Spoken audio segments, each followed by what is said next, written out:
The Pi cycle indicator has been an historical indicator that predicts the price points of Bitcoin tops and bottoms. It's successfully done so on 6 occasions, 4 times of the tops and 2 times of the bottoms, being one of the most accurate price prediction methods for the long-term market cycle structure. The Pi cycle indicator has now been invalidated with 2 separate failures over the course of the last 12 months. We have lost a large portion of Bitcoin's long-term macro predictability. We have also lost the 300-week SMA on Bitcoin, and that means we don't have much support between here and 13.8k. Does this mean Bitcoin will go spiraling downwards? We'll talk about that in this video as well. But I do want to also talk about, and I do want to reassure you just straight off the bat, that the most important date range trend on Bitcoin is the 4-year cycle theory, and until that is lost, the macro structure isn't overly damaged beyond repair.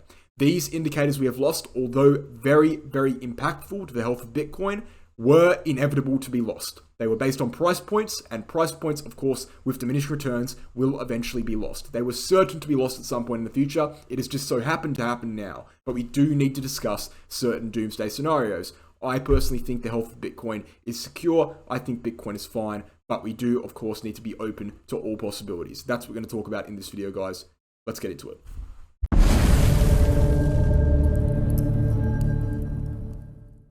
Let's just start with the short term, because the short term is always a good place to start before we get into those bigger questions. Essentially, not very much to talk about in the short term.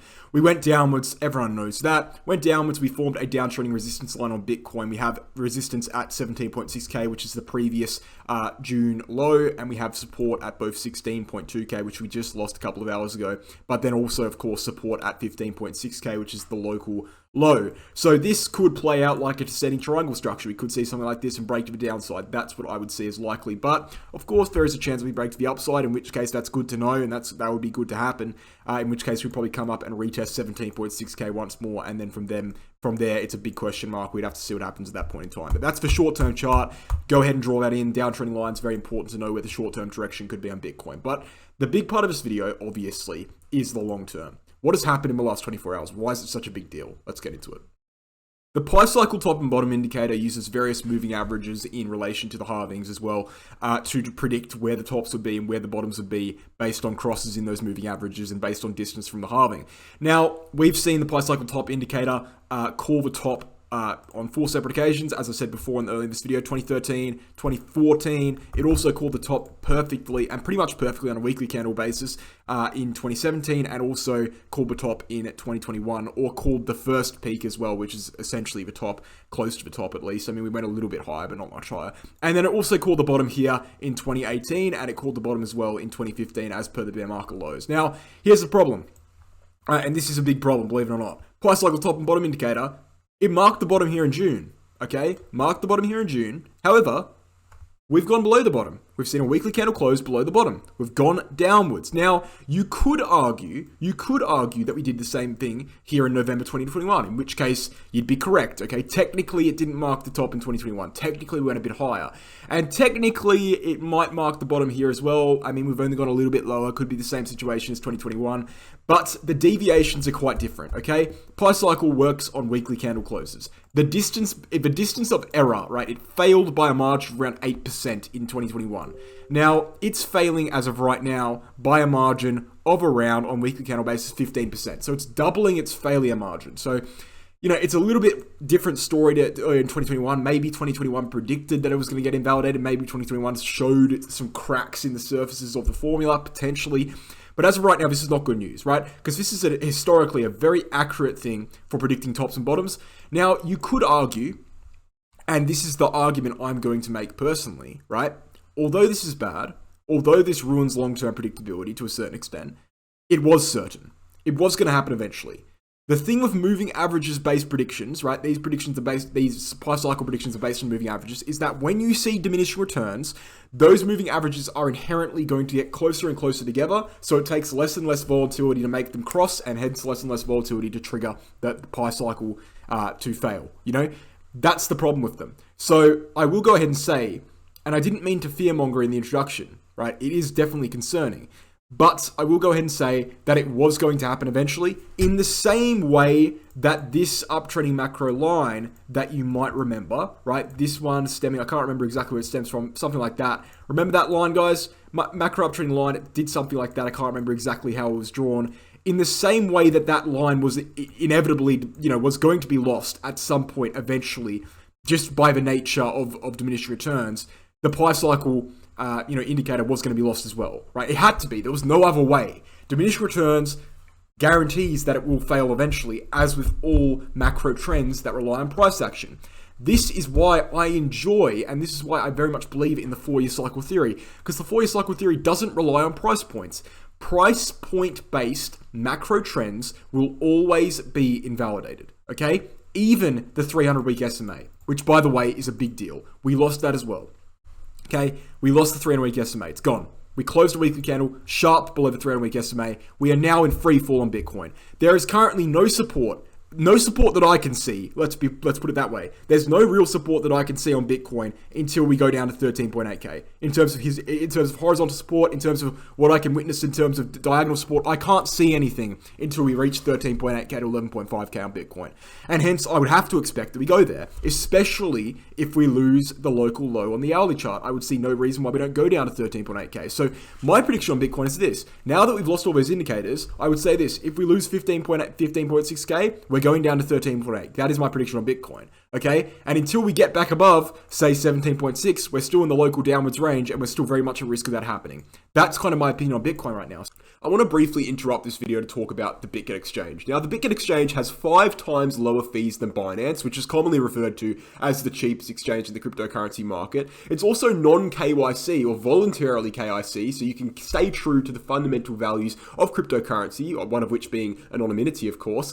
It's also got a security fund in there, so if you lose your funds by fault of the exchange or by personal fault, you can make a claim and actually retrieve your funds back. On top of all of this, if you sign up using my referral link, you can get access to exclusive discounts and rewards. This is the best exchange on the cryptocurrency market, and I use it personally, and so should everyone at the Wolves of Crypto YouTube channel.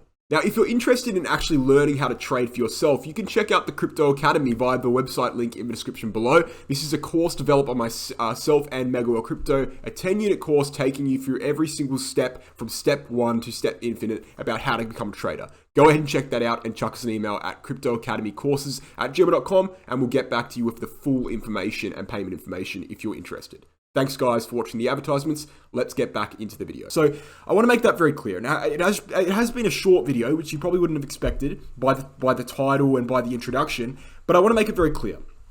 We are losing macro trends on Bitcoin, but it is normal. Now, here's the doomsday scenario. If we lose what I see personally as the all-encompassing macro trend on Bitcoin, which is the 4-year cycle theory, if we lose that and we go deep into 2023 and say it's February 2023 and we're still going lower and we haven't showed any signs of bottoming and all the other macro trends are broken as well, and now this trend, the 4-year cycle trend's breaking as well, and we're in the midst of a recession, that's when we really need to start to consider stepping away from Bitcoin and cryptocurrency until the space settles down. Because at that point, we're not only risking money, the whole bloody cryptocurrency market will be at risk at that point. If there's no macro trend remaining, there's no macro predictability. It doesn't matter how good your fundamentals are. If there's no macro predictability in a financial market, you're talking about money here. People are interested in investing, making money. Okay, you can say, oh, I love cryptocurrency, I love Bitcoin, all you want. But at the end of the day, if you invest in Bitcoin, invest in cryptocurrency, and you don't make money, you're probably not going to invest in it, right? And that's how institutional investors see it as well, right? And believe it or not, they drive the space. If institutional investors see that every single macro trend on Bitcoin is being lost, including the 4-year cycle theory, which is the most important one, because it also lines up with presidential cycles, right? Guess what? If the 4-year cycle theory is lost, that means the stock market's presidential cycle theory is probably lost as well, which is a big thing. So if that's lost, if we go into 2023, we've shown no signs of bottoming in 2023, right? It's January, February, going to March. We're not even near, we can't see any signs of a glimmer of hope in the future. We're down in the 10K region. Guess what? That's going to be a sign for everyone to step the hell away from the cryptocurrency market. That is the doomsday scenario. So you can, people can say all they want about price cycles being lost, crypto's over. That's not true at all. That was inevitable. It was going to happen at some point. It's happening this cycle. Surprise, surprise. We're in the midst of a recession. Okay, it's pretty normal. Things happen like that. We're also seeing, diminishing returns to a certain level that we haven't seen before. So, I'm not surprised at all, to be honest. And this is something I actually talked about in the past. I'm not surprised we're seeing these trends being validated in this cycle. It was going to happen. It was bound to happen. Okay. What I would be surprised in seeing, I would be surprised if the 4-year cycle theory gets invalidated. And if that happens, I can tell you right now, I'm not touching this market.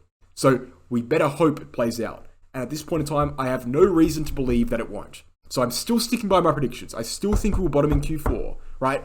At this point in time, I would say it's more likely we go down to 13.8k at least. Okay, I don't see much support here. Could we bottom here? Yeah, I guess we could. Okay, obviously we're seeing lots of macro events, macro news right now.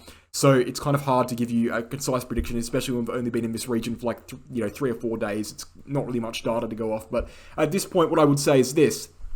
I'm still confident, and I still think the buying plan is very much worth sticking by. If you guys don't know, I do have a buying plan on Bitcoin. I'll show you it right now. My buying plan is this, okay? 50% buy at 17 to 18k. That's already been triggered. So we bought 50% of our portfolios at 17 to 18k. And we'll buy another 50% at 13.8k to 11.5k. If we don't get that low, we'll buy 50% at a weekly close above the bull market support band, which has historically predicted, which has just historically led to a confirmation of the bottom and an uptrend. Okay, so that's kind of the plan for Bitcoin right now. One more thing I'd like to talk about, one more thing I think everyone should be looking at, of course, is the weekly candle RSI. We have 4 rejection points. If we break that to the upside, that would be a bullish indicator, and that might, pretty much confirm the bottom. So lots to look out for. Doomsday scenarios will start seeping in. Everyone's going to start talking about the lows on Bitcoin. Everyone's going to start talking about Bitcoin dying. Just remember this, right? Sorry to shock you with the intro there. I didn't intend to do that. I don't think Bitcoin's going to die, okay? At this point in time, we have no evidence to suggest it will. At this point in time, all we're seeing is natural losses of macro trends. We haven't even dropped more than we did in the previous cycle yet, okay? So these macro trends were pretty much bound to be lost. The macro trend you should be concerned about right now, and the macro trend that everyone should have always been concerned about, that I've preached over and over again for my entire YouTube channel, is the 4-year cycle theory, because it does not rely on price points, it relies on dates, and they are more important than price points. Thanks for watching, guys. Hope you enjoyed the video, and I'll catch you in the next one.